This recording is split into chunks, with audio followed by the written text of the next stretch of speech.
Gaussian filter or Gaussian smoothing is one of the most common image smoothing methods, and bilateral filter extends the idea of Gaussian filter to come up with a modified filter that smoothes the images and preserves the edges. So in Gaussian filter, if you remember, we only take the spatial distance into account. So remember, in Gaussian filter, we have a filter, n cross n filter, where n is usually odd. And when this filter is applied on an image, let's say at location I, j, then we take the n cross n neighborhood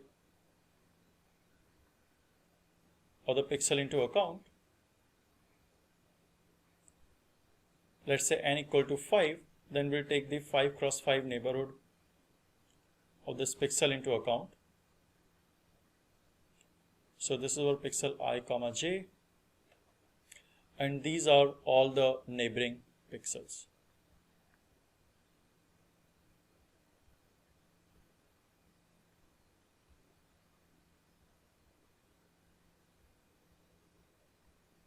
So the result of applying the Gaussian filter at location I, j is going to produce a pixel value in the resultant image at location I, j, which will be sum for all r equal to negative n minus 1 by 2 to n minus 1 by 2, sum over all c negative n minus 1 by 2 to n minus 1 by 2,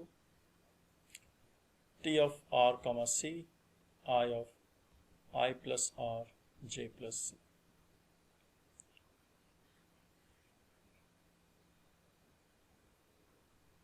Again, this would be negative r and negative c, but as we discussed earlier, when we convolve an image with a symmetric filter, the convolution is same as correlation, and that's why instead of writing it as negative r, negative c, which is convolution, we just wrote it as r and c. So the weights, this filter contains the weights that is to be assigned to each of the neighboring pixels. And the Gaussian filter uses the Gaussian distribution, Gaussian density function to compute the weights of these pixels. So this filter is a filter of weights, which I've already discussed in the previous lecture. We use the probability density function.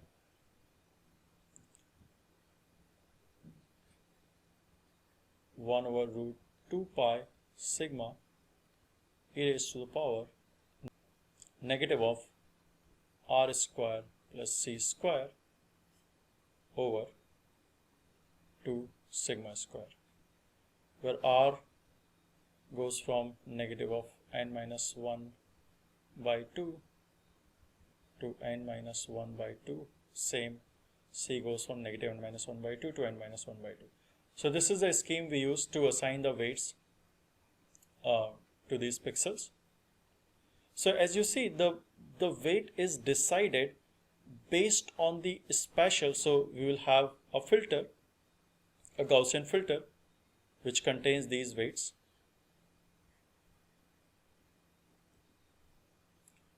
So the weights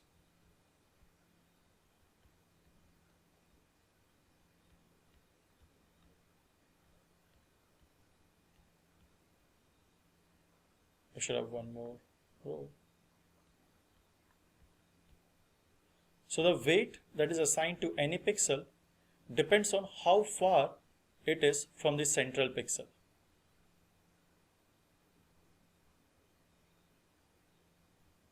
So the closer a pixel is to the center pixel, the higher the weight.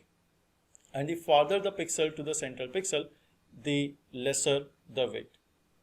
So basically, the weighting scheme takes only the spatial distance into account.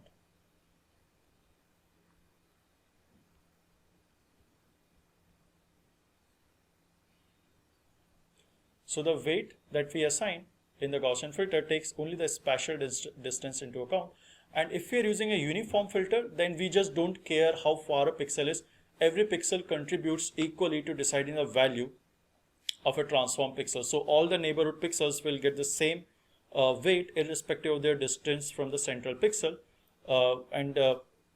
In Gaussian, the neighbors play a role according to their distance from the central pixel. So if they are farther, they play less of a role, and if they are closer, they play more of a role in deciding the value of a transform pixel. But one of the idea behind bilateral filter is that, okay, fine, spatial distance is okay. I mean, for example, we are using this assumption while taking the spatial distance into account. What we essentially are saying is that pixels that are closer together should look similar. So there cannot be a lot of change between the pixel values if they are spatially closer. And this is the idea that we use in Gaussian and averaging filter. We say, okay, that we just take the spatial distance into account to decide the value of a transform pixel. The bilateral filter extends this idea further to the color space or the intensity space as well. For example, without loss of generality, we can just consider the gray level images, or we can consider directly the color images as well, as bilateral filter allows us to do it. So bilateral filter uses one more distance, and it says, okay, fine, okay, I'm going to assign the weights to the neighboring pixels according to their distance. I mean, inversely proportional to the distance from the central pixel. But why not also take the color space distance into account? That is, how far are these pixels in the color space? So for example, if this pixel is black and this pixel is white, it means all the RGB values are 255, 255, 255, and black 000. So if this pixel is really far in the color space, then this pixel should play very less of a role into deciding the transform value of the central pixel. So apart from taking the spatial distance, the bilateral filter also takes a photometric distance.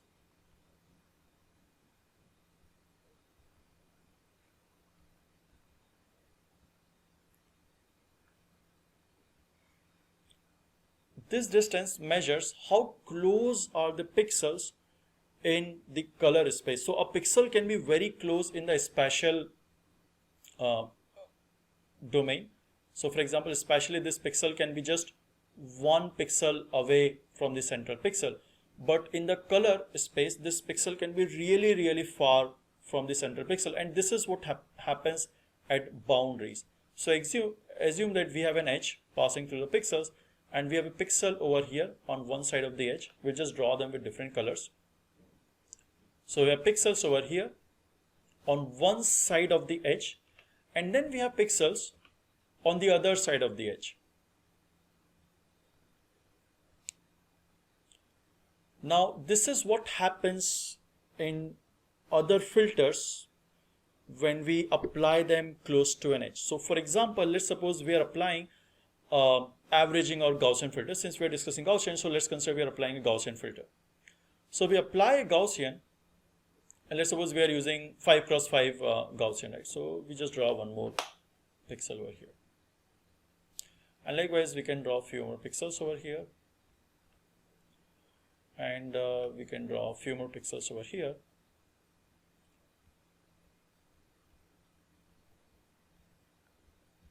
So when we apply a Gaussian filter, let's suppose our central pixel is this one. We want to compute the transform value for this pixel. Then you see, in regular Gaussian filter, we will assign equal weight to this pixel as well as to this pixel. It means in computing the transform value, this pixel will contribute the same as this pixel.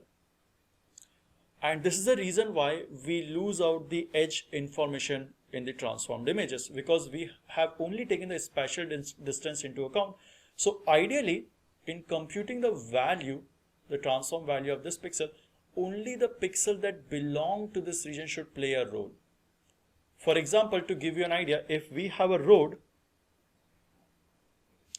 and suddenly there is an environment, so ideally if you want to compute the average, if you want to make the road region more homogeneous, then ideally we would want only the road pixels to play a role into deciding the transform value, the average value of any pixel. But what we do in a regular filter, we also take the environment pixel, which may be totally muddy in appearance. And that's why if there's a mud and there's a road, you'll see that the road boundaries become yellowish, I mean, due to the mud. And this is what is wrong with regular spatial filters. And this is the wrong that bilateral filter corrects by taking the photometric distance into account. So now if we take a photometric distance, then everything changes. This pixel, although especially very close, but in the color space, since this is a totally, let's suppose this is actually red and orange, then you can see in the color space this is really, really far. And we should have a loss function corresponding, we should have a weighting scheme that takes this photometric distance into account and assigns a very low weight to these pixels so that they cannot play a huge role into deciding the value of this pixel. And this is all covered. This is the math that we'll be discussing next. So what mathematics we use to assign low weights to especially very close pixels. So now we'll dive into the mathematical formulations of bilateral filter.